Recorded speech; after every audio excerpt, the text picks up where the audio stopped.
चंद्रयान-3 की सफल लैंडिंग के बाद इसरो यानी इंडियन स्पेस रिसर्च ऑर्गेनाइजेशन ने एक और इतिहास रच दिया है। भारत के पहले सोलर मिशन पर गया सैटेलाइट आदित्य L1 अपनी निर्धारित कक्षा हेलो ऑर्बिट में दाखिल हो गया। आदित्य L1 की ये यात्रा 2 सितंबर 2023 को शुरू हुई थी, जो अब सफलतापूर्वक अपनी मंजिल पर पहुंच गई। इस ऐतिहासिक सफलता पर राष्ट्रपति द्रौपदी मुर्मू और प्रधानमंत्री नरेंद्र मोदी ने भारतीय वैज्ञानिकों को बधाई दी है। सोशल मीडिया प्लेटफॉर्म X पर राष्ट्रपति के आधिकारिक अकाउंट से हुए पोस्ट में लिखा गया, इसरो ने एक और बड़ी उपलब्धि हासिल की। भारत के पहले सौर मिशन के हिस्से के रूप में आदित्य L1 और वेधशाला अपने आखिरी ऑर्बिट यानी सूर्य की लैग्रेंज पॉइंट पर स्थापित हो गया। इस महान उपलब्धि के लिए पूरे भारतीय वैज्ञानिक समुदाय को बधाई। यह मिशन सूर्य पृथ्वी प्रणाली के बारे में हमारे ज्ञान को बढ़ाएगा और पूरी मानवता को इसका फायदा मिलेगा।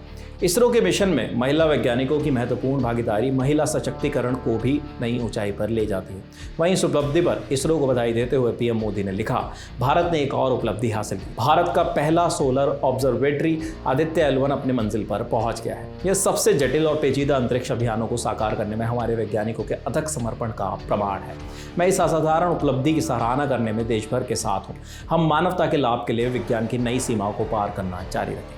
कांग्रेस अध्यक्ष मल्लिकार्जुन खड़गे ने भी इस मौके पर इसरो को बधाई दी है।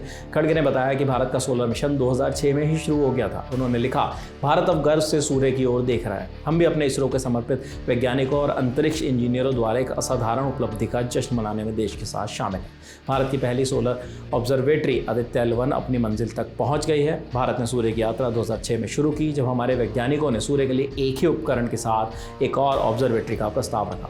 जुलाई 2013 में इसरो ने आदित्य L1 मिशन के लिए 7 पेलोड का चयन किया। ये उपलब्धि हमारे संस्थापकों की दूरदर्शिता, प्रतिबद्धता और ईमानदार प्रयासों का प्रमाण है, जिन्होंने यह सुनिश्चित किया कि भारत का अंतरिक्ष अनुसंधान राष्ट्र निर्माण और सामाजिक विकास का एक महत्वपूर्ण हिस्सा बन जाए। मिशन का टाइमलाइन 2 सितंबर 2023 को लॉन्च के बाद आदित्य L1 116 दिनों तक धरती के चारों तरफ चक्कर लगाता रहा। मिशन के दौरान सही स्पीड के लिए 5 बार ऑर्बिट बदला गया। फिर आदित्य को ट्रांस 1 लैरेंजियन 1 ऑर्बिट में भेजा गया। यहाँ से शुरू हुई 109 दिन की लंबी यात्रा। फिर सैटेलाइट आदित्य जैसे ही L1 पर पहुंचा, उसकी एक ऑर्बिट मैन्यूवरिंग कराई गई ताकि L1 पॉइंट के चारों तरफ मौजूद हेलो ऑर्बिट में चक्कर लगाता रहे। इसरो के सोलर मिशन का लक्ष्य क्या है, अब ये भी जान लीजिए कि इस मिशन के तहत इसरो क्या करना चाह रहा है। L1 पॉइंट तक पहुंचकर क्या फायदा होने वाला है। आदित्य L1 मिशन सूरज को बहुत नजदीक से ऑब्जर्व करेगा और सूरज के वातावरण और मैग्नेटिक फील्ड के बारे में जानकारी इकट्ठा करेगा। इसमें 7 पेलोड लगाए गए हैं। ये सूरज के कोरोना, उससे निकलने वाले रेडिएशन, सोलर तूफान, फ्लेयर्स और कोरोनल मास इजेक्शन यानी CME का अध्ययन करेंगे। इसके अलावा सूरज की इमेजिंग की जाएगी। L1 पॉइंट ही क्यों? जी हाँ, ये क्यों चुना गया, ये भी एक सवाल है। लैग्रेंज यानी L1 पॉइंट ऐसी जगह है जहाँ पर सूरज और पृथ्वी दोनों का गुरुत्वाकर्षण एक दूसरे को संतुलित करता है।